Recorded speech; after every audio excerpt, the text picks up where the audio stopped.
So Kevin McCarthy says he will have the votes to become Speaker of the House. Mr. McCarthy, do you think you'll have the votes to be elected Speaker tonight? Yes. You do? Yes. And you'll be able to flip Rosendale and Crane? I'll have the votes. What were their concerns? Because I count. Oh, I count. Oh, well, what a smart-ass remark that was. Well, that's beautiful. Joining us right now is Amy Kremer. She's with America First Women, and according to her Twitter, she is out of Roswell, Georgia. Go Dogs. Amy, welcome to the program. Thank you.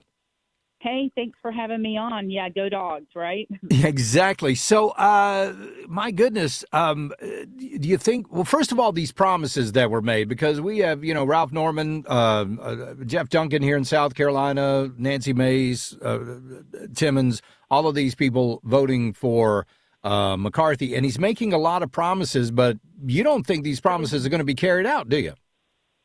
No, and I just learned within the past hour, I do not want McCarthy. I think it's going to be the same thing over again. He was there with Boehner, Paul Ryan, and we need fresh leadership. And it's not just McCarthy, it's the leadership team, Steve Scalise. I mean, it's the same thing. Back in 2013, Steve Scalise took over the Republican Study Committee, which is the largest conservative caucus in the Republican conference, and Steve Scalise kicked out all the conservatives that had been running that under Tom Price and others for years. So, and it then became, leadership had influence on it.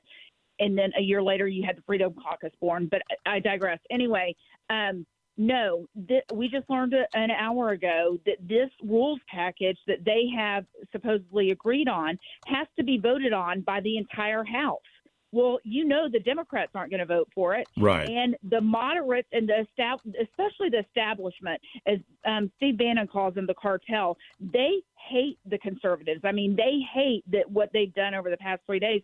And so they're not going to vote for this rules package because it's not what they want. Well, by that time, they have no leverage. If it's voted down in the House, they have no leverage because McCarthy has already been elected Speaker. And I am just sitting here thinking they are being played again. And they go back in tonight at 10 p.m. So I would say your Congressman Norman, I would say get on the phone, call him, tweet him, text him, however you can reach him, and ask him to please implore him to flip his vote because they're being played. They are being played, and it's like a fiddle. So Absolutely. None of these things. He could promise them the moon right now, right? And he doesn't have to deliver.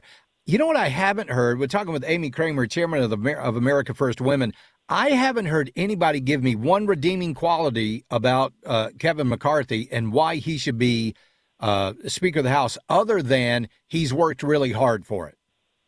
Yeah, I'm tired of hearing that he's worked really hard for it. No, he hasn't. As a founder of the modern day Tea Party back in 2009, I can tell you that we had more access to John Boehner than we do Kevin McCarthy. John Boehner at least recognized the Tea Party movement. He had a coalitions director that worked with us. They would listen to us. They may not have done what we wanted, but they at least listened to us. We have no access to McCarthy. You know who has access to McCarthy is Jeff Miller, who is one of the number one lobbyists in D.C. that represents all of big tech. And on Monday night, guess where he was between 10 and 11 o'clock? He was going into the speaker suite that McCarthy had already moved into. So Jeff Miller, a lobbyist, has more access to McCarthy than the grassroots, the MAGA movement has. And I just think that's wrong. And this is the other thing. Look, this guy has sold his soul for this seat. He has caved to everything. Do you think he's really going to go in and negotiate with Biden and Schumer and stand up for us? Hell no, he's not going to. He absolutely is not going to. And all these things he's agreeing to do, when has he ever once stood up for the civil liberties being violated of the January 6th political prisoners? I don't care if they're guilty or innocent. They are American citizens, and this is the United States of America. He's never said one word. When Adam Kinzinger and Liz Cheney were put on the January 6th committee, he should have stripped them of their committee assignments. Did he do that? Hell no, he didn't do that. Has he ever held a press conference after any January 6th committee hearing and pushed back on their bull crap that they were pushing? No, he's never done that. And guess what? Now the DOJ is going after everybody. I'm under subpoena from the DOJ because Women for America First is the one that held the rally at the Ellipse on January 6th. We didn't go to the Capitol. We didn't tell anybody to go to the Capitol. And not only am I under subpoena by the DOJ, but also the Department of Interior. We had a legal rally there that was permitted by the National Park Service. Now we're political enemies of Biden and the Democrats. Wow. And guess what? When I want to know because we've already had the FBI show up to serve us subpoenas. So I want to know when my daughter and I go to jail, is Kevin McCarthy going to be out there to defend me? Hell no, he's not going to. I mean, it is absurd. This guy has never done anything for Matt. He was working behind the scenes to take down Trump. I mean, It is insane that these congressmen and congresswomen are even considering this. I mean, quite honestly, I'm upset that there's not more than 20 of them. Yeah, I'm upset that the 200 are voting for him. So what is it about the conservatives that folks like Kevin McCarthy despise so much? Because all he cares about, the reason he's never stood up for any of those things that I just talked about is because nothing is going to come for him out of that. No money is going to go into his pockets or his campaign coffers, right? That is all he cares about are these lobbyists. He is a swamp monster. He has dealt with big business and the lobbyists his entire career. That's what he does. Well, guess what? We don't need somebody that's the greatest fundraiser. We need a leader, And so his fundraising abilities, that's great. You know what? Elect Jim Jordan as Speaker, and then Jim Jordan can hire Kevin McCarthy as a fundraiser. I mean, exactly right. Way. I mean, and you look at what Mitch McConnell did over in the Senate, where he was withholding funds from people that he thought weren't going to vote for him to be Senate Minority Leader, certainly not Senate Majority Leader. Georgia, over there in Georgia, where you are, Democrats outspent Republicans by $100 million to get Raphael Warnock elected. There is serious failure at the top, isn't there? Oh, there's absolutely serious failure. And that's the thing. Kevin McCarthy has fought harder for the Speaker's gavel than he fought against that $1.7 trillion omnibus bill. Yeah. He didn't even fight for a continuing CR. He didn't do. He said, he went along with it. He met in the Roosevelt room with Biden and Schumer, and they all come out and McConnell, and we're going to pass this, whatever. I mean, do you really trust this guy? And the thing is, they keep saying two of the concessions. One is the motion to vacate, that it only takes one person for the motion to vacate. Well, guess what? So one person files the motion to vacate, then they have to vote on removing him. They're not going to get the votes to remove him.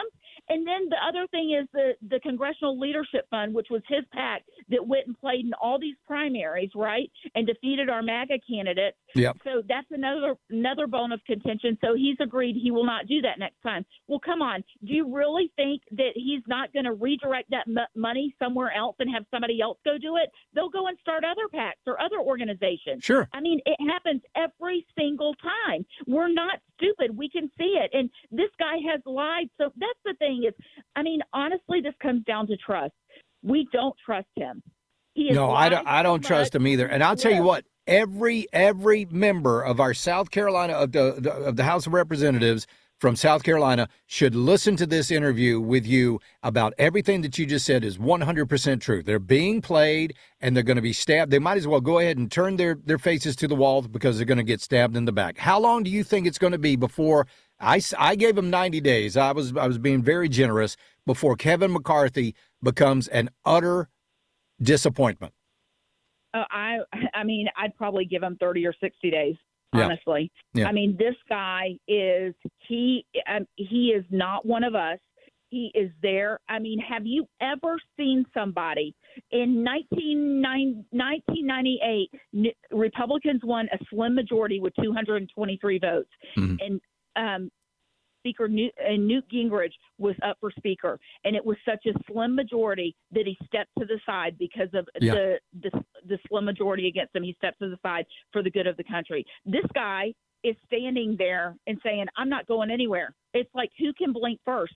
This is what I'll say. I pray to God that Matt Gaetz, Lauren Boebert, Matt Rosendale, Eli Crane, and who's the other one? There's one more. I pray that the six that are standing firm do not cave, because we need them now more than ever. more Absolutely. than, it's Bob Good out of Virginia. Yep. Bob Good out of Virginia said, he's told the media, don't ask me again if I'm voting for Kevin McCarthy. The answer is no. I will never vote for Kevin McCarthy. Amy Kremer, Chair of America First Women, thank you so much for joining us this evening. We really appreciate it. We know it was last minute, but thank you for the call. Thank you. Have a great day. You too. We'll talk soon. This is the Charlie James Show, 106.3 WORD.